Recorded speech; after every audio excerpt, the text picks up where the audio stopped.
የሱዳን ጦርነት የቀጠናውን ደህንነት በሙሉ ናት እየቀየረው ነው። ተፋላሚዎቹ የሱዳን ጄኔራሎች ከሚያደርጉት ውጊያ ትይዩ አንዳቸው በሌላኛቸው ላይ እየዛቱ ነው። ከሱዳን ጦር በኩል ከፍተኛ አመራሮቹ ፈጥኖ ደራሽ ኃይሉን ለመደምሰስ ጫፍ ደርሰናል ሲሉ፣ ጄኔራል መሐመድ ሐምዳን ዳጋሎ ደግሞ በኮርዶፋን የደረሰባቸውን ሽንፈት ተከትሎ ለፈጥኖ ደራሽ ኃይሉ አዛዦች ጥቃት የማስጀመር ሙሉ ስልጣን ከሰጡ በኋላ ወደ ካርቱም ተመልሰው ለመግባት ዝግጁ መሆናቸውን ጠቁመዋል። ጄኔራሎቹ ከካርቱም በተጨማሪ በምስራቅና በምዕራብ የኢትዮ ሱዳን ድንበር አዲስ ግንባር መክፈታቸውን የሚያሳይ መረጃ ሲወጣ፣ በዚሁ ግንባር ውጊያው ከተቀሰቀሰ አጠቃላይ ቀጠናውን የደህንነት አደጋ ላይ ይጥላል የሚል ስጋት ተፈጥሯል። በጉዳዩ ዙሪያ የስጋት ትንተናዎች እየተሰጡ ነው። በቀጠናው ጄኔራሎቹ በአዲስ መልክ የከፈቱት ውጊያ አድማሱን አስፍቶ ከቀጠለ ሙሉ ቀጠናው የደህንነት ስጋት ላይ እንደሚወድቅ ሲመላከት፣ ጦርነቱን ለማስቀረት የሚደረገው የድርድር ጥረትም ከውጊያው ጎን ለጎን እንደቀጠለ ነው። የጋድ ዋና ጸሐፊ ካርቱም የገቡበት ዓላማም ሰላምን ለማምጣት ከሚደረገው ጥረት ጋር ይያያዛል። ጉዳዩን በስፋት እንመለከተዋለን።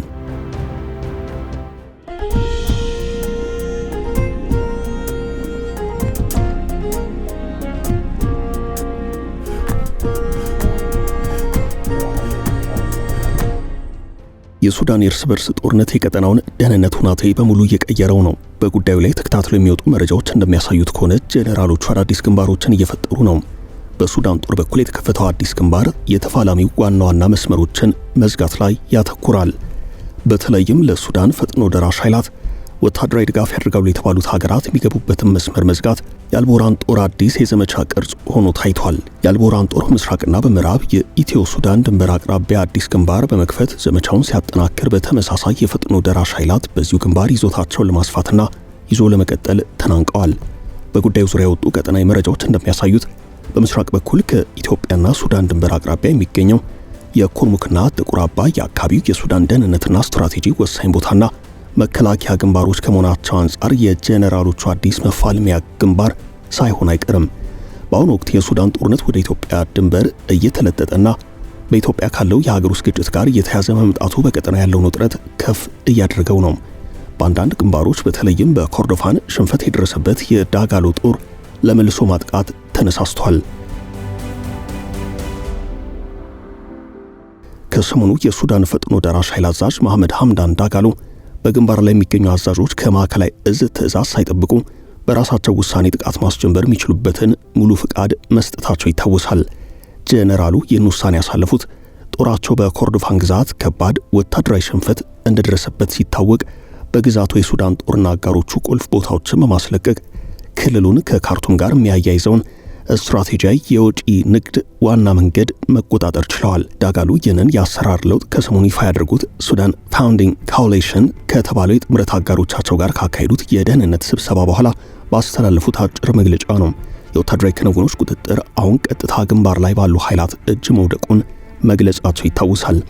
ጄኔራል መሐመድ ሐምዳን ዳጋሎ ታጣቂዎቻቸው በራሳቸው ፍቃድ ጥቃት እንዲጀምሩ ከፈቀዱ ከቀናት በኋላ ባስተላለፉት ሌላ መልእክት ወደ ካርቱም እንደሚመለሱና የገጠማቸው ሽንፈት እምብዛም የሚያስደነግጥ ሳይሆን ለላቀ የማሸነፍ ተልዕኮ ዝግጅት እንዲያደርጉ ለጦራቸው በመናገር ሲያበረታቱ ታይተዋል። ተፋላሚያቸው ጄኔራል አልቡርሃን የናሸንፋለን ቅስቀሳ እያደረጉ ነው። በሱዳን ጠቅላይ ሚኒስትር ካሜል ኤድሪስ በኩል ከሰሞኑ የተላለፈው ዛቻና መልእክት የሱዳን ጦር ኃይላት የፈጥኖ ደራሽ ታጣቂዎችን በሙሉ ለመደምሰስ ከጫፍ ደርሷል የሚል ነው። ጠቅላይ ሚኒስትሩ የአርኤስኤፍ እና የውጭ ሀገር ቅጥረኞችን በሙሉ በመደምሰስ ጦርነቱን ለማጠናቀቅ የመጨረሻው ምዕራፍ ላይ መድረሳቸውን በማሳየት አውዳሚ ጦርነት ወደ ማብቂያው መቃረቡን መናገራቸው ይታወሳል። በአልቦራን ጦርና በዳጋሎ ጦር መካከል የሚካሄደው ውጊያ ካርቱምን ማዕከል ወደ ማድረግ ያመዘነ ሲሆን፣ በሌላ አቅጣጫ እስከ ኢትዮ ሱዳን ድንበር አቅራቢያ የሰፋው ውጊያ ኢትዮጵያንም ጭምር የሚያሰጋ ሆኗል። በኢትዮ ሱዳን ድንበር ቀጠና በሚካሄደው ውጊያ የዋት ታጣቂዎች ለአልቦራን ጦር እገዛ ያደርጋሉ። የአልቦራን ጦር በዚህ ግንባር ድል የቀናው እንደ አይነቱን ጥምረት በመፍጠሩ ሲሆን፣ በሌላ አቅጣጫ ካርቱምን እንዳያጣት ስጋት የገባው ይመስላል። ጦሩ ከሰሞኑ ካርቱምን ከኤል ኦቤድ የሚያገናኘውን ዋና መንገድ በመቆጣጠር ከካርቱም ተነስቶ በፈጣን ደጋፊ ኃይላት ከበባ ወደምትገኘው ኤል ኦቤድ ከተማ የሚወስደውን ዋና የትራንስፖርት መስመር ዘግቷል። በአልቡርሃን እጅ የገባው አልሳዳራት የተሰኘው ዋና አውራ ጎዳና የሱዳን ፈጥኖ ደራሽ ኃይል አርኤስኤፍ የሰሜን ኮርዶፋን ግዛት ዋና ከተማ የሆነችውን ኤል ኦቤድን ለመቆጣጠር የሚያደርገው እንቅስቃሴ ሊያግድ እንደሚችል በወቅቱ ተዘግቧል። በሌላ ግንባር የፈጥኖ ደራሽ ኃይላት ከሱዳን ወደ ሊቢያና ኢትዮጵያ ሲንቀሳቀሱ ይህን እንቅስቃሴ ለመግታት የአልቡርሃን ጦር ተመሳሳይ እንቅስቃሴ አድርጓል። የፈጥኖ ደራሽ ኃይል ወታደሮች በኒያላ ዓለም አቀፍ አውሮፕላን ማረፊያ በኩል ወደ ኢትዮጵያና ሊቢያ ተጉዘው ስልጠና ከወሰዱ በኋላ ከኢትዮጵያ ሱዳን ድንበር አጠገብ በምትገኘው ብሉ ናይል ግዛትና ዳርፎር ይሰማራሉ የሚል እቅድ ሲይዝ ሁለቱ የሱዳን ጄኔራሎች አልቡርሃንና ዳጋሎ በኢትዮ ሱዳን ድንበር አቅራቢያ ጭምር ከባድ ትንቅንቅ እያደረጉ ነው። የሱዳን ጦር የግዛቱን ቁልፍ ስፍራዎች ከፈጥኖ ደራሽ ኃይላት መልሶ መንጠቁን ተከትሎ ፈጥኖ ደራሽ ኃይሉ አዲስ ምሪትና ሰፊ የወታደር ዝውውር እያደረገ ነው። የጄኔራሎቹ አዲስ ግንባርም በኢትዮ ሱዳን ድንበር ያለውና የካርቱም መስመር ነው ማለት ይቻላል። በአሁኑ ወቅት በዳርፉር ግዛት ውጊያው ተባብሶ ሲቀጥል ኮርዶፋንና ብሉ ናይል ግዛቶችም የውጊያው ማዕከላት ናቸው። የሱዳን ጦር የግዛቱን ቁልፍ ስፍራዎች ከፈጥኖ ደራሽ ኃይላት መንጠቁን ተከትሎ የሱዳን ፈጥኖ ደራሽ ኃይል አዲስ ምሪትና ሰፊ የወታደር ዝውውር እያደረገ ነው። ከካርቱም ከተማ አምዶርማን ጋር የሚያገናኘውን 350 ኪሎ ሜትር የሚረዝመውን አልሳዳራት ፍጥነት መንገድ ጦሩ መያዙን ሲገልጽ ባራ የተባለችውን ቁልፍ ከተማ መቆጣጠሩንም ተናግሯል። ደቡብ ሱዳንን ከካርቱም ጋር የሚያገናኘውን የፈጥኖ ደራሽ ኃይላት ዋና የሎጂስቲክስ መስመር መሆኑ ይታወቃል። የአልቡርሃን ጦር አዲሱ የውጊያ ስልት እንዲህ ያሉ ወሳኝ መስመሮችን መዝጋትና መቆጣጠር ትኩረት ያደረገ ነው።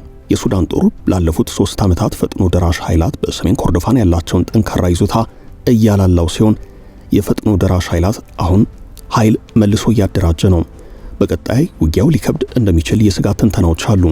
በሌላ አቅጣጫ ከውጊያው ጎን ለጎን ጦርነቱን ለማስቀረት የሚደረግ የድርድር ጥረትም ከውጊያው ጋር መሳ ለመሳ ሆኖ ቀጥሏል። የኢጋድ ዋና ጸሐፊ ወርቅነህ ገበየሁ በውጊያው መሃል ካርቱም የገቡበት ዓላማም ከዚህ ጋር ይያያዛል። የዋና ጸሐፊውና የጄኔራሉ ምክክር የሱዳን የእርስ በርስ ጦርነትን በድርድር ለማስቆም ከፍተኛ ጥረት እየተደረገ ባለበት በዚህ ወቅት የምስራቅ አፍሪካ የልማት በይነ መንግስታት ባለስልጣን ኢጋድ ዋና ጸሐፊ ወርቅነህ ገበየሁ በሱዳን ይፋ የሥራ ጉብኝት አድርገዋል። ዋና ጸሐፊው በጉብኝታቸው ከሱዳን የሽግግር ሉዓላዊ ምክር ቤት ሊቀመንበር ጄኔራል አብዱልፈታህ አልቡርሃን ጋር በካርቱም ምክክር አድርገዋል።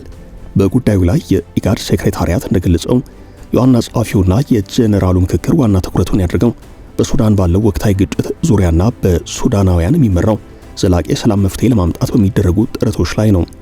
ተቋሙ ከሱዳን መንግስትና ህዝብ ጋር በሚደረግ ግንኙነት ለወደፊቱ የሱዳን ሰላም፣ ደህንነትና ማገገም የሚሰጠውን ድጋፍ አጠናክሮ እንደሚቀጥል ተናግሯል።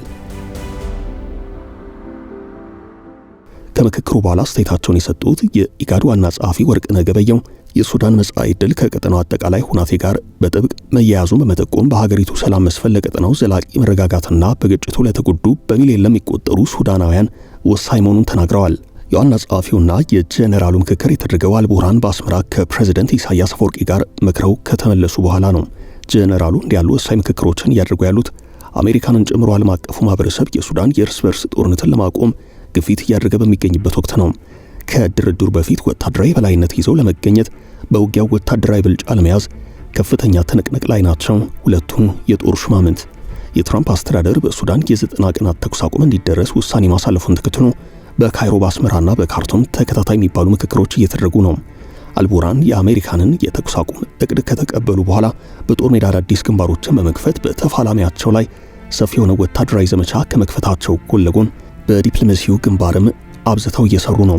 አልቡርሃን ማንኛውም የተኩስ አቁም ስምምነት ከመፈረሙ በፊት ተፋላሚያቸው የሱዳን ፈጥኖ ደራሽ ኃይል በቁጥጥር ስር ያደርጋቸው የሱዳን ከተሞችን ለቆ መውጣት አለበት የሚል ቅድመ ሁናቴ ቢያስቀምጡም የዳጋሎ ጦር በአዲስ መልክ እስከ ካርቱም የሰፋ ውጊያ ለመክፈት እየተሰናዳ ነው። ይህም አልቡርሃን ከፈጥኖ ደራሽ ኃይል ጋር የሚደረግ ማንኛውም ድርድር በቅድሚያ ጦሩ ኃይሉን ከሱዳን ከተሞች ማስወጣቱ ማዕከል ማድረግ እንዳለበት የያዘውን አቋም ፈተና ላይ የሚጥል ነው ተብሏል። ጄኔራል ዳጋሎ ከሰሞኑ አከታትለው ባሰሙት ዛቻ መረዳት እንደሚቻለው ውጊያው አድማሱን እያሰፋ ነው። የሱዳን የእርስ በርስ ጦርነት መዘዝ በዋነኝነት ለራሷ ለሱዳን በመቀጠል ለጎረቤቷ ኢትዮጵያና ለአጠቃላይ ቀጠናው የደህንነት ስጋት ሆኖ ቀጥሏል። ከጦርነቱ ጀርባ ብዙ እጆች አሉ። ግብፅን ጨምሮ ሱዳንና ኤርትራ እንዲሁም የተባበሩት አረብ ኤምሬቶች በዋነኝነት ይጠቀሳሉ። የግብፅና የኤርትራ መንግስት የሱዳን ጦርን በቀጥታ ከመደገፍ በተጨማሪ በኢትዮጵያ ያሉ ታጣቂዎችን ያለ ልዩነት እንደሚረዱ፣ የቀጠናውን ቀውስ እያባባሱትም እንደሚገኙ የተደጋገመ ትችት ይቀርብባቸዋል። በሌላ አቅጣጫ ኤምሬትስና ኢትዮጵያ የፈጥኖ ደራሽ ኃይል ደጋፊዎች ናቸው ተብለው በሱዳን ባለስልጣናት ይወቀሳሉ። የሆነ ሆኖ ይህ መወቃቀስና መካሰስ ከውጊያውና ከድርድር ሙከራው መሳ ለመሳ አብሮ እየተነሳ እየተጣለ ባለበት ሁናቴ የአሜሪካ ወደ አፍሪካ ቀንድ ገፍቶ መምጣትና የጀነራሎቹ የኃይል ሚዛን በፍጥነት መቀየር የሱዳን ተፋላሚዎች የመጨረሻውን የሞት ሽረት ትግል እንዲያደርጉ ሳያስገድዳቸው አልቀርም ተብሏል።